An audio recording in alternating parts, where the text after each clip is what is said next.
Okay, so we've covered phonetics and evolutionary taxonomy. And the subject for today is to get into a little bit more depth about the third, and I would say now the predominant school of systematics, and that is what we call phylogenetic systematics, or you'll commonly see it called cladistics. So let's get dug right in here. Let's start out by introducing the patron saint, can we say, the core intellectual leader of phylogenetic systematics, and that is this gentleman here, Willi Hennig, who was a German entomologist. He was a specialist on Diptera, and he also had a lot of interest in fossil insects. As you can see, he died rather young. He died in 1976. Willi Hennig worked at the German Entomological Institute, the Deutsche Entomologische Institut, which was located in East Berlin. He actually lived in West Berlin during the 1950s while he was working at what you'll commonly see abbreviated as the DEI. And then he would commute every day into East Berlin, across probably through the Brandenburg Gate or some sort of similar crossing point in order to get to the institute, which is located in East Berlin in the Soviet-controlled territory. I read that this was about a 2-hour commute, even though we lived in the same city, 2-hour commute each way. So 4 hours commuting each way in order to get to and from work at the German Entomological Institute. Actually, when the Germans built the Berlin Wall, sorry, the Germans didn't build it. I suppose the East Germans had a hand in it, but the Soviets built the Berlin Wall in 1961, and they cordoned off Berlin itself from the rest of the surrounding East Germany. It was totally isolated, and at that point, Hennig, who had been a big critic of the German government, in addition to having been a critic of the Nazi government, resigned his position and then moved on. He eventually ended up in Stuttgart for a while as a professor, continuing his work. So this was after 1961. Hennig is known, I suppose, what Hennig proposed as the principles that should guide the conduct of systematics, the conduct of research on the classification of organisms. The individual elements of it, I think everyone would agree, there was nothing there groundbreaking that Hennig first proposed, that no one had ever proposed before. The contribution that Hennig made was to bring together lots of pieces and to put them into a very tightly constructed logical system for inferring relationships. Remember, he was doing this before the advent of what we came to call phonetics or numerical taxonomy. So primarily he was rebelling against the way that evolutionary taxonomists, traditional taxonomists, had proceeded. He actually wrote some of the beginnings of this stuff at the close of World War II, where he had been severely injured as a soldier in the Wehrmacht, the German army.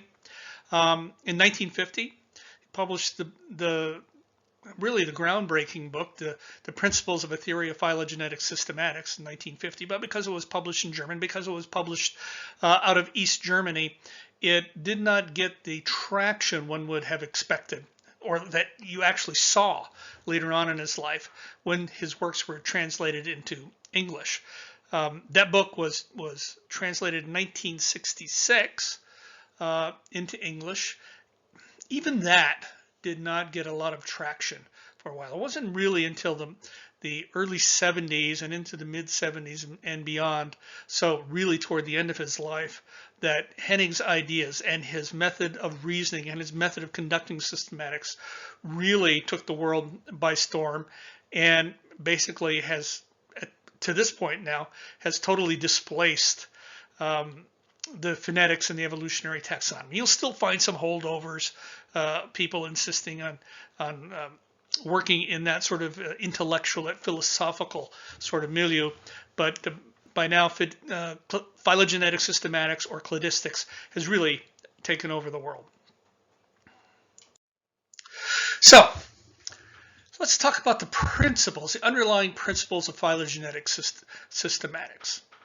As I've emphasized in a couple of these videos, phylogenetic systematics really places its entire focus on the branching pattern of evolution, on the speciation events that lead to this branching pattern. It uses the same basic data that both phonetics and evolutionary taxonomists use. That is the expressions of the genome. So we're still concerned with heritable characters, the expressions of the genome in the phenotype of the organism.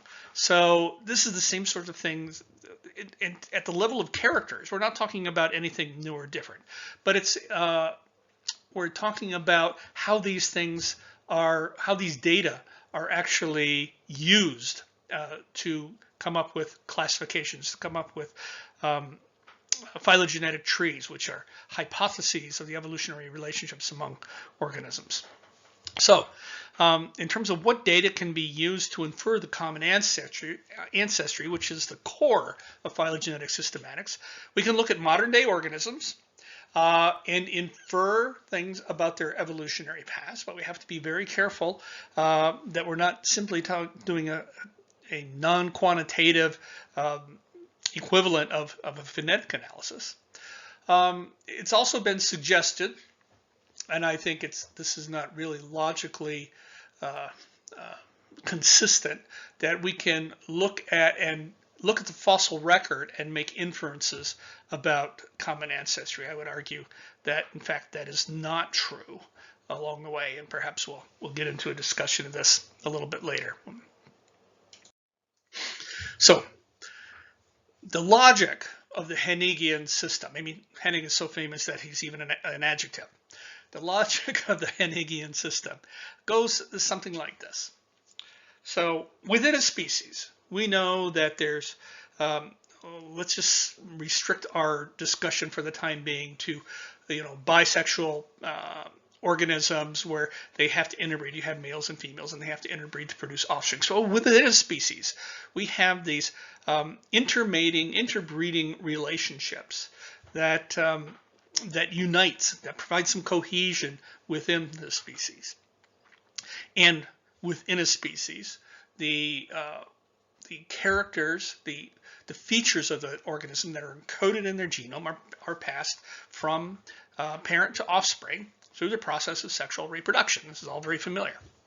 When we step beyond that to look beyond intraspecific interrelationships to relationships between species, according to Hennig, this is simply a logical extension of the same interbreeding relationships that they had. So he is assuming, we assume in a phylogenetic analysis, that characteristics, characters, character states, whatever, are being passed vertically from an ancestral species to a daughter species. That all I mean by that is that if we assume, for example, in this example, simplest little cladogram I have here, that we have an ancestral species A that undergoes a speciation event and gives rise to two daughter species, B and C. If we assume that, let me go to the next slide.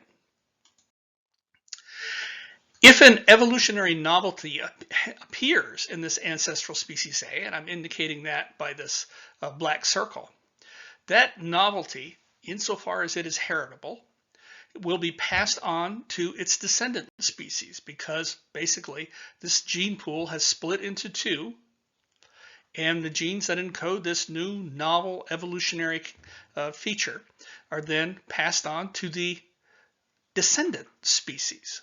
In one case, the descendant species B, in the other case, descendant species C. And so that's how the characters are passed on through time. This characteristic, whatever it is, I don't know, blue plumage, a particular song, a particular wing vein or loss of a wing vein in an insect. Whatever this characteristic is, it is restricted to this lineage composed of the ancestral species A and all of its descendants. This feature cannot find its way directly into another lineage, which I haven't drawn here, but imagine it over here on the side, that it is restricted to this lineage. So if we observe when we observe this derived feature, it can be in species B and C, but not in a species D, E, F over here that come from different ancestors. So that's basically the fundamental. I mean, this, you can see the parallels with inheritance among individuals. That this evolved in this species and was passed on to its descendant species. So that should be very straightforward. It should be very intuitive. But now, as you read in when we were talking about species concepts, the characterization of Hennig being a great one for coming up with convoluted vocabulary. For better or for worse, some of that vocabulary has taken deep root in biology and in systematics, and so I want to introduce these and use these and have you be familiar with them, because you're going to encounter them very commonly. So when I talked about that evolutionary novelty appearing in ancestral species A, Hennig's term for any evolutionary novelty is an apomorphy.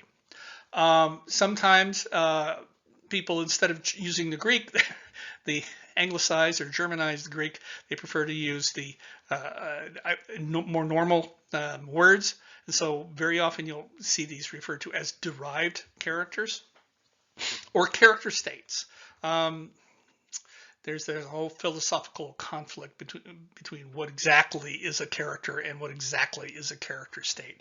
So the terminology used there, character versus character state, is a little bit fluid, and you need to be able to jump from one terminology to the other. But derived means that basically it is an evolutionary novelty. It's an apomorphy. I should also point out here that the word apomorphy within it, using the stem root morph from the Greek meaning form, suggests that we're talking about features that are derived and are part of the anatomy of the organism. While strictly speaking, etymologically, that might be true. Now the term is very widely used to refer to any sort of character, not restricted to an anatomical character. So we could be talking about behavior. In the early days, they would try to distinguish them, recognizing the meaning of the root of that word. You would see the word apotypy, but pretty much now people just use the term apomorphy as any derived character. The contrasting condition of apomorphy, if you're not derived, then you are the ancestral character state. This is referred to as a plesiomorphy. So because apomorphies will only be passed on to the daughter species of the ancestral species in which that apomorphy first appeared, then the pattern of these speciation events to find how what the ancestral descendant relationships are among species, this pattern of branching, speciation, will be reflected in the distribution pattern of apomorphic character states. So another way to say that is that we use shared derived characters in order to use as evidence of common ancestry. And they share these derived characters because they had a common ancestor in which that derived character first evolved.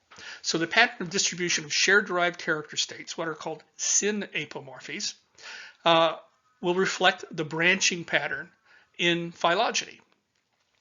The sharing of ancestral character states, symplesiomorphies, on the other hand, for phylogeneticists, for Heraclitus, are just background noise.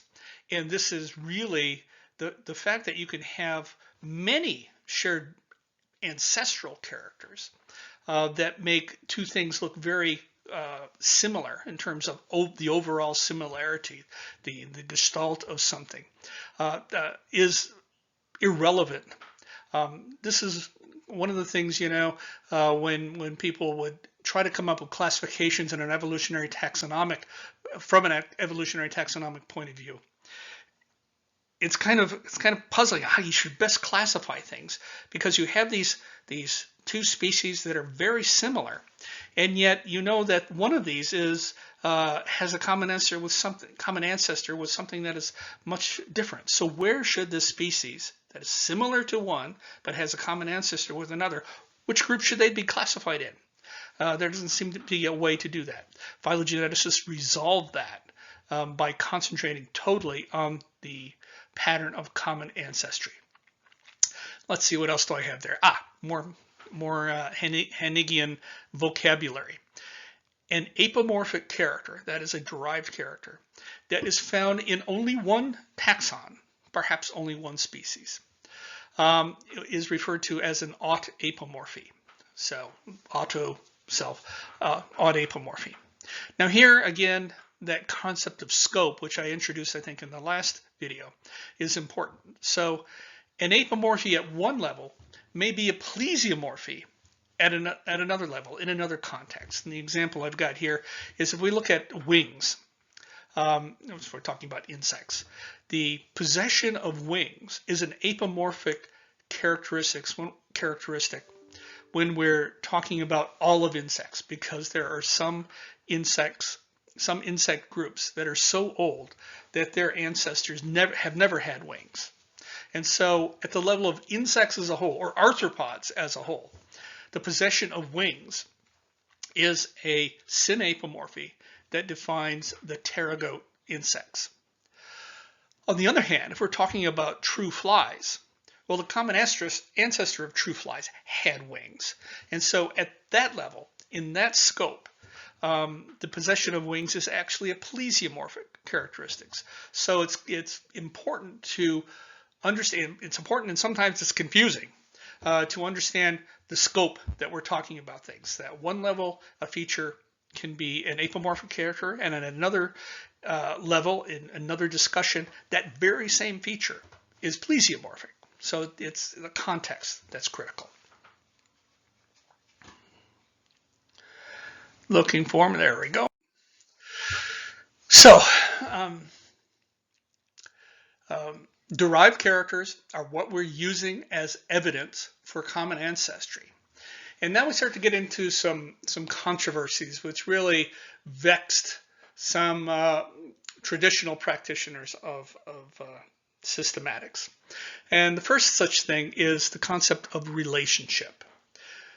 Within a family, and here I mean a human family, we can talk about relationships. So, you're related to your parents, and you're related to, but not as closely to, your parents' siblings, so your aunts and uncles. You're related to your grandparents, but not as closely as you are to your parents, etc., etc. We can kind of get an idea of how closely related we are to other kinfolk, if you will. And we translate this into this systematic context, and specifically into phylogenetic systematic context. Claytis kind of famously used this phrase as a definition of relationship. Relationship is the relative propinquity of common descent, which simply means the relative recency of common ancestry. So when we talk about relationships, we always need to be talking about at least three points of comparison. If you only have two, if you only have one, if you're talking about species A, it doesn't make any sense to talk about relationship, because your relationship is a relative. That's redundant, isn't it? Is a concept where you have to have a point of comparison. A is related to B, but at least at some level, probably for me, I'm pretty certain that at some level all animals have a common ancestor. So if I talk about Drosophila simulans and Drosophila melanogaster, to say they're related doesn't really tell me a lot, because yes, they have a common ancestor, by virtue of the name of those two flies, you have an idea that's a relatively recent common ancestor. But I could also say Drosophila simulans and a trilobite. Are they related? Well, yes, because somewhere deep down, hundreds of millions of years ago, I firmly believe that the evidence shows that there was a common ancestor between trilobites and Drosophila, what did I say, simulans. But that doesn't really tell us a lot. We really need a third point of comparison. So if we're talking about Drosophila simulans and I forgot what I said, Drosophila pseudo-obscura, those two species, and then a third species, Musca domestica. Now we can talk about something measurable. And the question is, of those three species, which two are most closely related? The answer, from a phylogenetics point of view, would be the two that are most closely related are the two that share the most recent common ancestor. Now, all of those three species are members of the order Diptera, and we can even get a little bit closer to that. But two of them are in the same genus. These two species are so similar that we infer that they have a more recent common ancestor between those two than either does with Musca domestica, with a common housefly. And so relationship, we always need three taxa in order to meaningfully talk about relationship. We talk about, if we just say A, B, C, which two are most closely related? Is it A and B? Is it A and C? Or is it B and C? Well, it will be whichever pair has a more recent common ancestor than any other pair. Compare this, this term relationship, I started out talking about relationship in the context of a human family. So relationship is one of those terms that has many vernacular uses. And so we need to be very careful about how we use this. So phyneticists use the term relationship. And of course, to a phyneticist, given three species, A, B, and C, which two are most closely related, they would measure relationship on the basis of the overall similarity between the organisms. Remember, a phylogeneticist, I said it was common ancestry, but really, which pair of species shares the most derived characters between there. And of course, an evolutionary taxonomist tries to have the best of both worlds, and in doing so ends up with neither. That they are trying to, their idea of what relationship is some inference about how much of the underlying genome to taxa share. And they're going to infer this by a combination of how long ago they had a common ancestor, so like phylogenetics, the relative recency of common ancestry, but also on the subsequent rate of divergence, subsequent amount of divergence that is taking place in a particular line. And so they're going to meld these two things together and almost invariably not tell you the criteria by which they are making, which piece of this they are giving priority when they come up with their formal classifications. So, bottom line, relationship in phylogenetics is the relative recency of common ancestry, and that is estimated by the shared derived characters that the organisms, the taxa in question, share. Then the next term that really caused quite a firestorm as the implications of the Hennigian principles began to become more and more clear, is the question of monophyly. Now, monophyly, if you strictly look at it from an etymological point of view, what the word means, it simply means one branch. And so both evolutionary taxonomists and phylogenetic systematist, phylogeneticists would agree that monophyly means a single branch of the evolutionary tree. And so, first of all, Does this word have any meaning in the context of phonetics? Obviously not, since we're talking about evolutionary branches. And so this is not even a question when talking about phonetics. An evolutionary taxonomist, somebody who followed the principles of Ernst Mayr as published in his classic books and really defended by him up till the day of his death. An evolutionary taxonomist would say a monophyletic, we want our classification to be composed of monophyletic groups. No problem there. The problem is that we disagree about what the definition of monophyly is. An evolutionary taxonomist would say that a monophyletic group is a group in which all of its members are descended from a common ancestor. So in this cladogram here, let's just assume that the cladogram here is true, and I suppose I did not use this term, and I should define it at this point. We talked about evolutionary trees, we talked about phylogenetic trees, and I've just used a term that means something very similar, and that is a cladogram. A cladogram is simply a graphical representation of the branching pattern of evolution.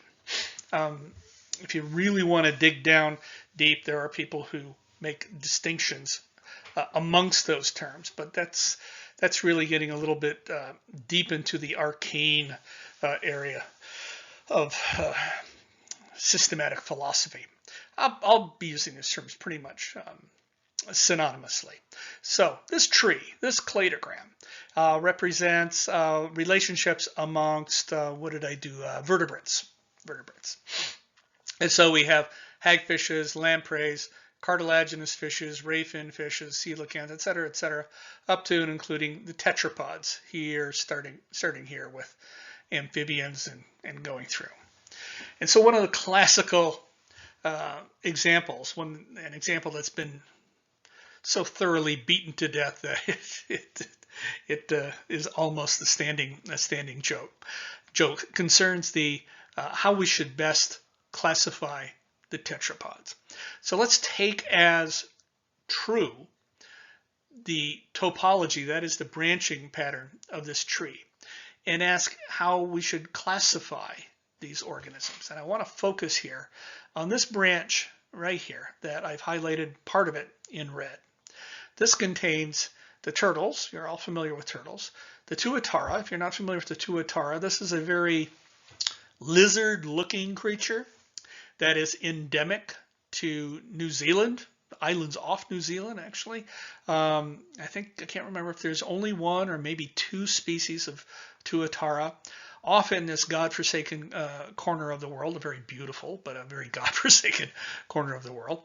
So that's one group. Then we have lizards and snakes, which we're grouping together here. The crocodilians and the birds, all coming off of this branch. This is, by the way, only the living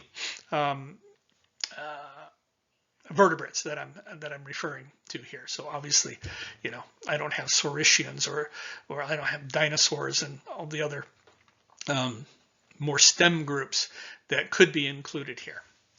So an evolutionary taxonomist would be very comfortable with grouping together these taxa that are at the end of the red branches, the turtle, tuatara, lizards, snakes, and crocodilians, into a single taxon called, I'm sure you know the answer to this, the reptiles.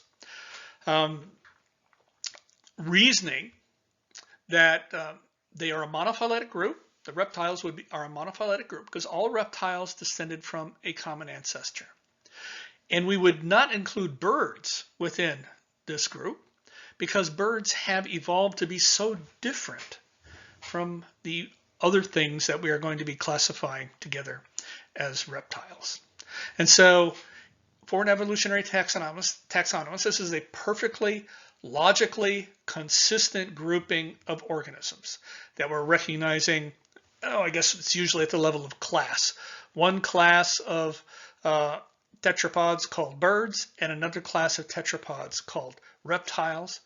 And they are both, all the members of birds are descended from a common ancestor, and all the members of the reptiles are descended from a common ancestor, represented by this node on the the tree, the node being the point where the branching takes place. Note also that the length of these branches implies nothing. It's just we're having equal size steps here at each branching point, and then just right adjusting, if you will, all the OTUs at the end of it. You will see other representations of cladograms where the branch lengths do mean something. They are a measure of how much evolution, how much anagenesis has taken place along that branch. And when you take a quick look at one of these trees, the easiest way to recognize if there is any significance to the length of the branches is just to look at the size of these steps at each node. If they're all equal, that means that anagenesis along the branches is not being represented. Okay, I think I got everything. So that's the ET interpretation of how to classify tetrapods, or at least that branch of the tetrapod tree. Let's take a look at what a phylogeneticist would do. Phylogeneticists in phylogenetic systematics, the definition of monophyly is slightly but significantly different from an evolutionary taxonomist. A monophyletic group in cladistics is a group, the members of which all descended from a common ancestor. That's the same as evolutionary taxonomy, but with one addition. In that group will must contain, not only the common ancestor, but all of its descendants.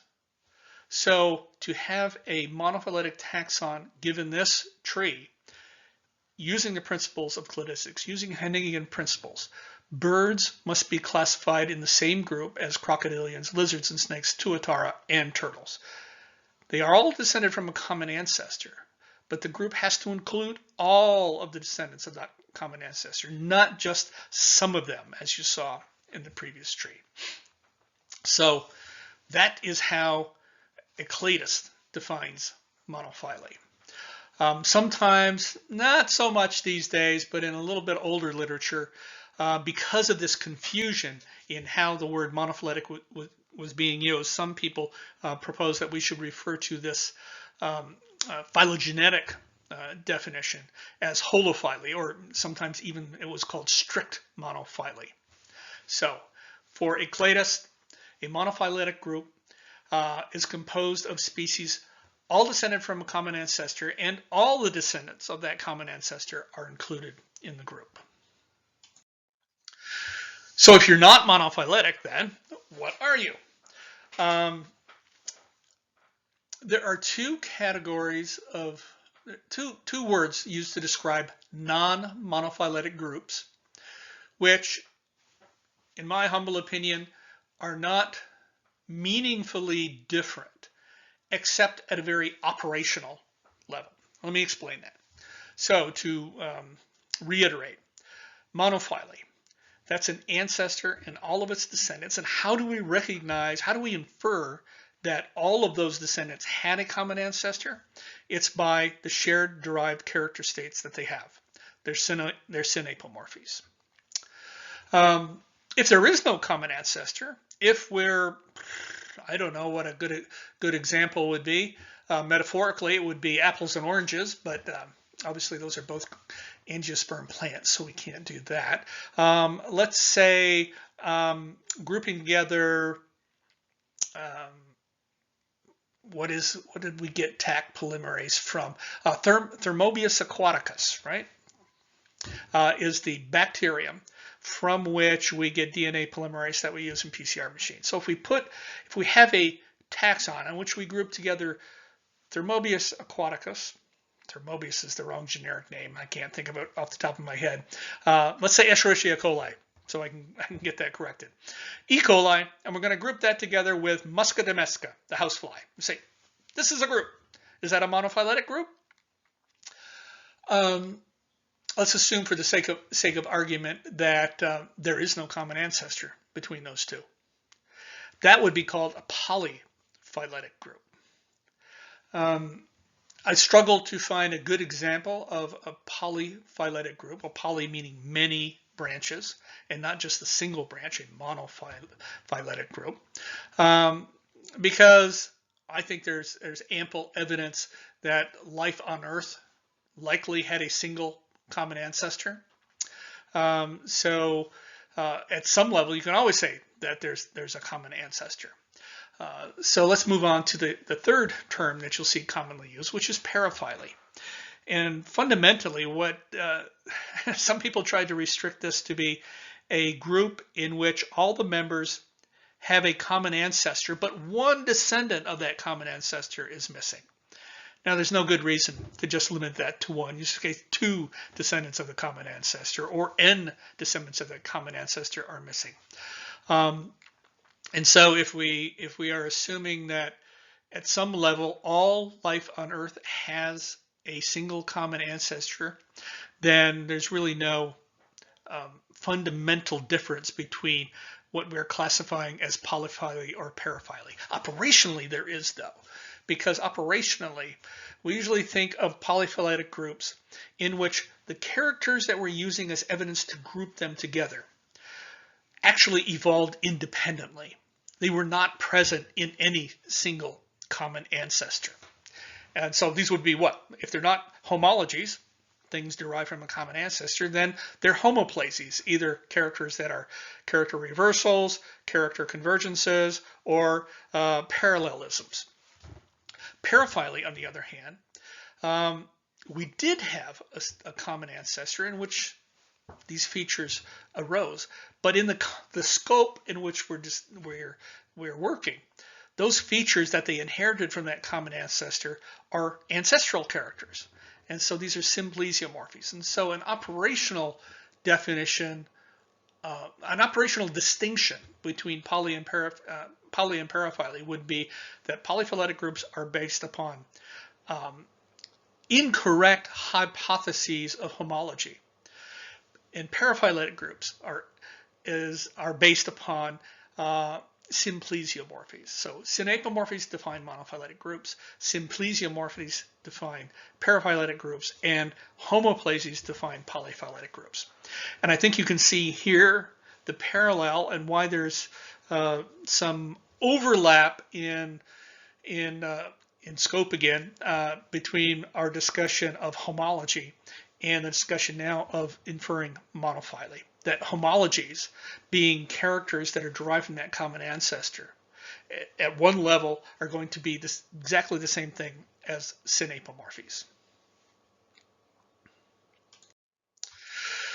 So, if we're relying for our construction of our classification, for our inference of relationships, for our inference of common ancestry among organisms, on the possession of shared derived characters, that begs the question of just what in the heck is a derived character? How do we know that a character is derived when we see it? There have been quite a number of criteria that have been proposed in order to distinguish between ancestral and derived characters. And I think criteria is probably a little bit too strong of a word. And well, let's just jump right into it so you can understand what I'm talking about. One criterion is that when things first evolve, they're more likely to be simple in structure.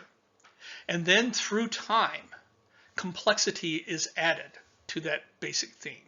So a simple structure is more likely to be ancestral than a complex structure because complexity, the details, accrue through time.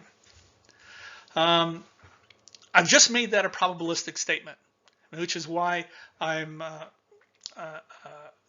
shying away from the use of the word criterion, because a criterion implies if it's not A, then it's B. We're just choosing on the basis of one feature.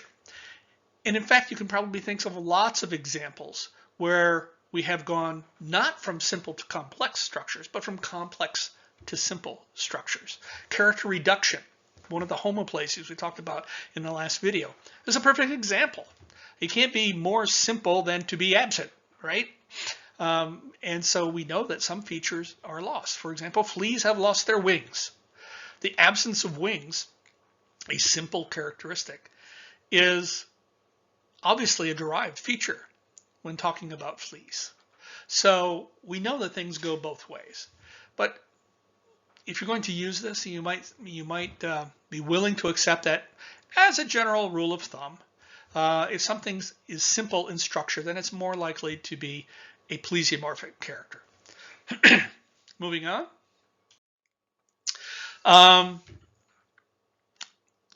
Meristic characters, counts.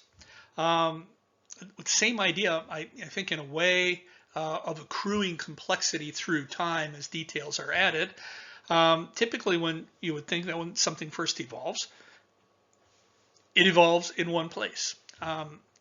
And that through time, you may have duplication of that structure occurring. So another rule of thumb, and again, one that I'm sure you can think of times that the rule is broken, is that we go from ancestral condition in which we have few of the feature to derived condition in which we have many. Again, we can think of many examples where probably just the opposite is true. And it depends upon your confidence that we've gone from few to many, ancestral to derived, whether you accept this criterion or not. Common versus rare. A derived character state will appear in evolution, and at that point, there's only one species that has that derived character state, and all of the other species that are part to which it is related lack it.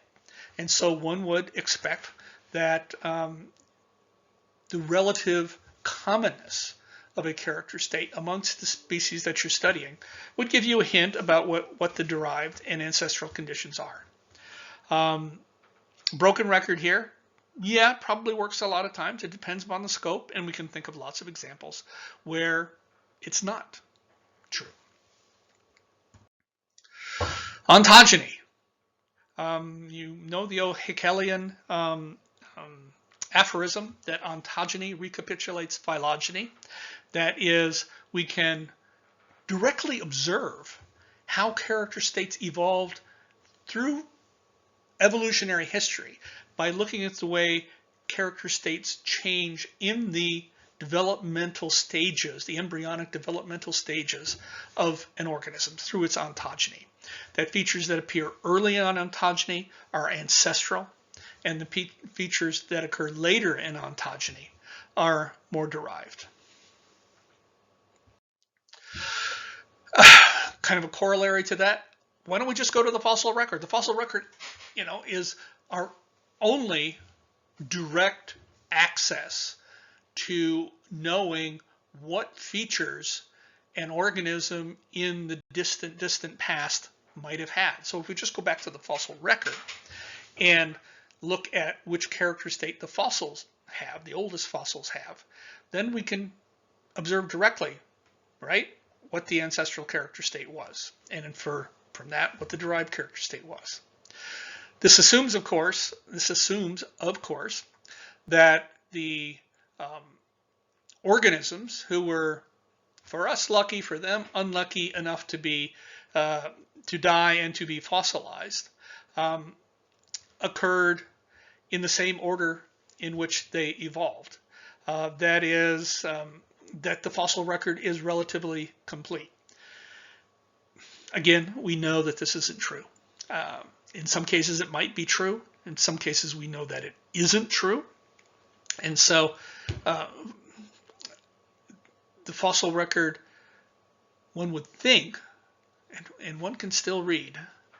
I don't know why I'm talking in the third person here. You can still read papers published today in which the assertions are made that the fossil record shows us that such and such a character state evolved first. No, all it means is that the organism that you're looking at in that fossil happened to be fossilized first, and it doesn't tell you necessarily anything about the order in which the characteristics that it has evolved. I think that's my full list. So I've got 1, 2, 3, 4, 5 different criteria that people have used in order to infer. This is called character polarization, by the way, making an inference about which character states are ancestral and which are derived. So polarization is just putting a direction on that, an evolutionary direction from ancestral to derived. I've got 5 criteria or standards of judgment, if I don't want to use the word criterion, there for coming to a hypothesis, because that's all it is, of character polarity. And I hope I have successfully shot down each and every one of those as an infallible arbiter of character polarity. So what do we do if these don't work? Well, there's one more I want to bring in. And that's something, I know you've heard this term before, you heard it in first lab, something called outgroup comparison. Now, before I get too deep into the details here, I'm going to tell you again that not even this is infallible. This is, again, in a sense, a probabilistic argument, although actually putting a number on those probabilities is probably impossible. Probably. Anyway, so outgroup comparison. A little bit of terminology. Outgroup, in-group, and I see that even I haven't been consistent here. Sometimes you'll see a hyphen between the out and the group and the in and the group, and sometimes not. And I'm ambivalent about which is correct, and without even thinking about it, I use both ways right here in this slide. So an in-group, when you're looking, you have a problem. You're looking at, I want to classify, I want to understand the relationships among these set of organisms, and from that to derive a classification. So the in-group are the organisms you're interested in study. They're the organisms in the study. And an outgroup is, well, for simplicity, we'll say one organism, but you can have many outgroups. An outgroup is something that is related. We know they're related to your in-group species, but they are not in the in-group. They're somewhere on the outside. Typically, you would want to have a number of outgroups, including some that are close related, some that are more distantly related. And you might ask the question, well, how do you know how close the outgroup is related to the in-group? Wouldn't that require that you've done a phylogenetic analysis already? And for that, won't you need an outgroup? This is a chicken and the egg problem. And yes, at some level, choices of outgroups can be arbitrary. They have to be similar enough so that, when you're talking about wing venation and characters in the wing venation, the outgroup needs to have wings and needs to have wing venation. You can't use bacteria as the outgroup if you're using characters of wing venation. So it's got to be close enough to be sharing the characters at hand.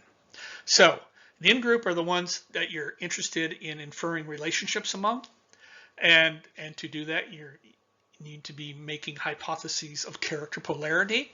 And the outgroup is the tool you're using in order to make those hypotheses of character polarity. So in this illustration, let's see, what have I got here? I've got 2 modern day species. Well, they're all living. Let's assume that, and the fact that outgroup isn't up there at the top at the same level as species 1 and species 2. Let's not give that any importance whatsoever. I just as easily could have drawn it up there at the same level. But you see that species 1, species 2, I'm talking about, they have 2 different character states of the same character. And I've indicated one with the letter alpha and the other with the letter beta. So the question is alpha the ancestral character state, or is alpha the derived character state? Turn around, is beta ancestral or derived?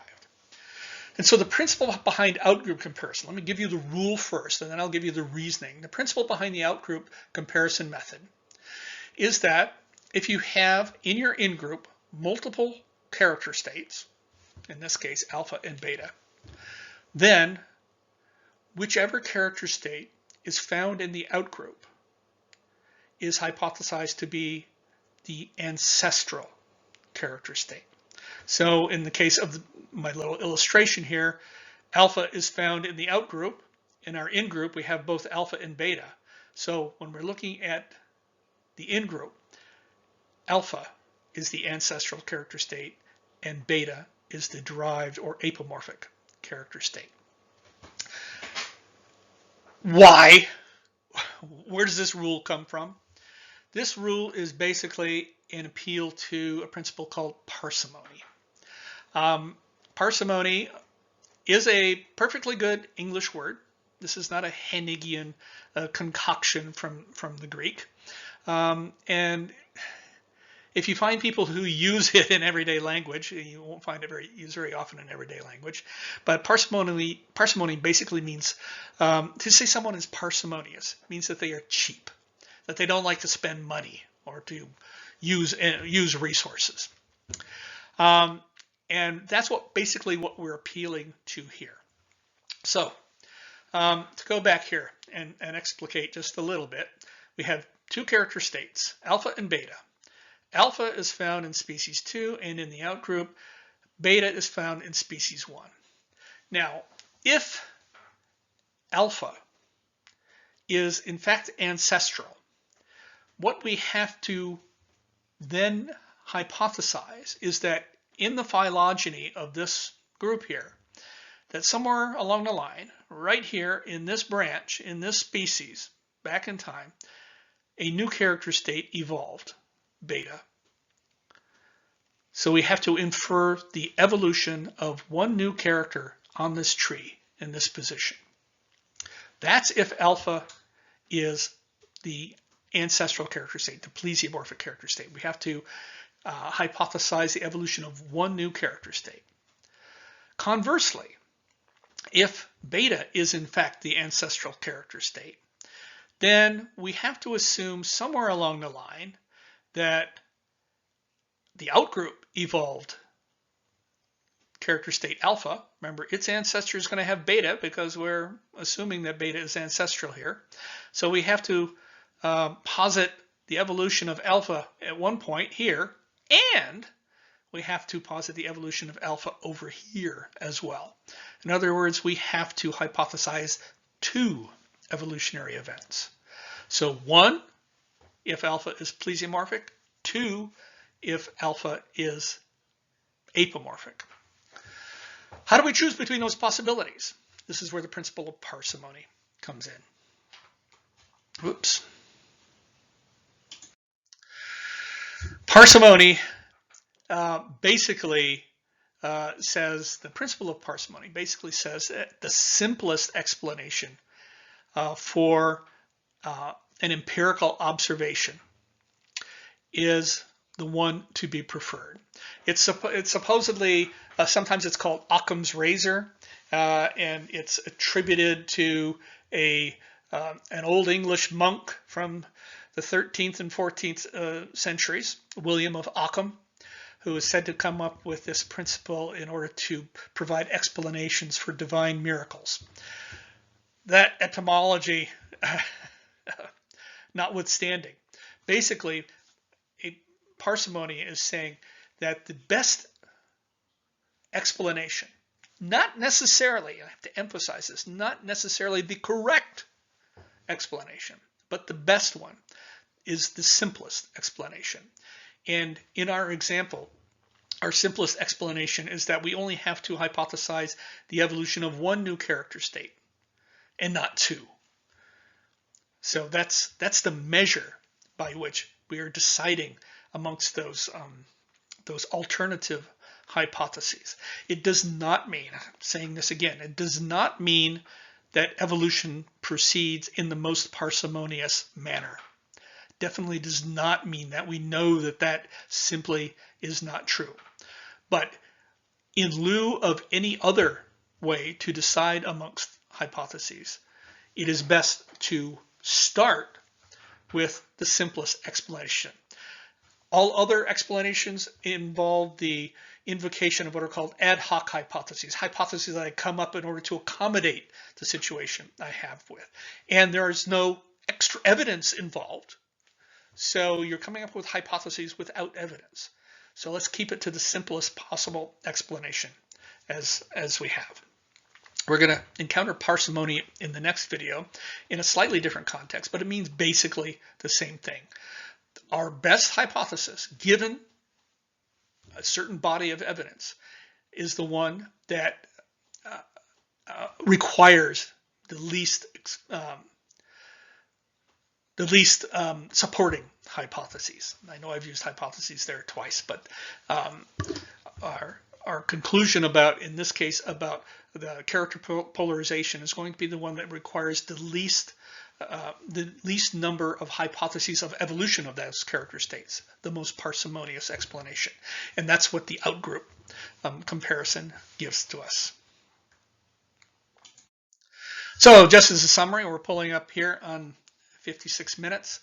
Willi Hennig is widely recognized, probably one of the most famous entomologists known the world over, known well beyond the field of entomology. This phylogenetic systematics, as I told you, is now the standard way of approaching the reconstruction of the evolutionary history of life on Earth.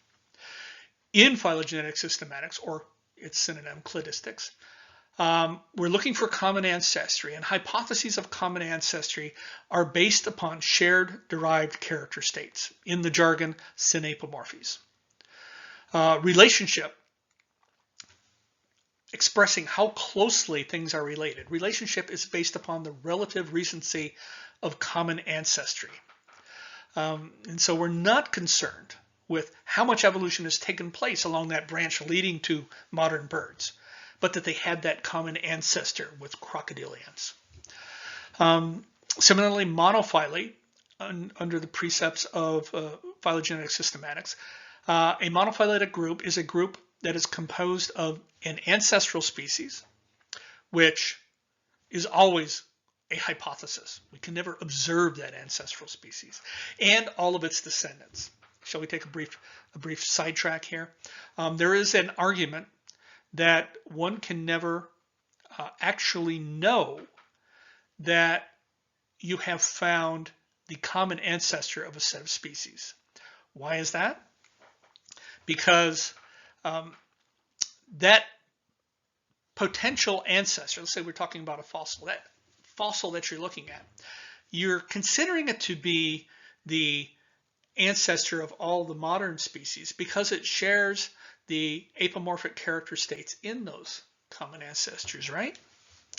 And so it is definitely part of that monophyletic group. But is it the ancestor? What would tell you that it's the ancestor? Well, the ancestor can't have any unique autapomorphic characteristics of its own. Otherwise, it would be classified separately and couldn't be the ancestor. If it has no autapomorphies, and in the scope of the entire group, everything else it has is plesiomorphic, then it might be the common ancestor, or it might be a closely related species that simply does not have any apomorphic characteristics to recognize. So you can never exclude the logical possibility that that fossil is in fact the sister species to the group you have in question and not the ancestral species. With that little digression, some people really hate that idea, but I think it's logically consistent. A monophyletic group is composed of an ancestor and all of its descendants. And then we have paraphyletic or polyphyletic groups, which to my mind are basically non-monophyletic groups. And really, what you're striving to do is to get better and better hypotheses of character polarity and of homology, so that you know you're basing your grouping not on homoplasious characters, convergent characters, for example, and not on shared ancestral characters. Please never say primitive. Primitive has all sorts of connotations that go along, but let's talk about ancestral or symplesiomorphic features. And then finally, hypotheses of character polarity, whether something is apo or plesiomorphic, ancestral or derived, are probably best made on the basis of outgroup comparisons, which at its heart is an appeal to the principle of parsimony, that the simplest hypothesis is likely the best. So I'm going to stop there, just past the hour point here. And next time, we'll start talking in a little more detail of how we go about constructing phylogenetic trees, especially in the modern age in which molecular characters take on such prominence. So until then, take care and stay healthy.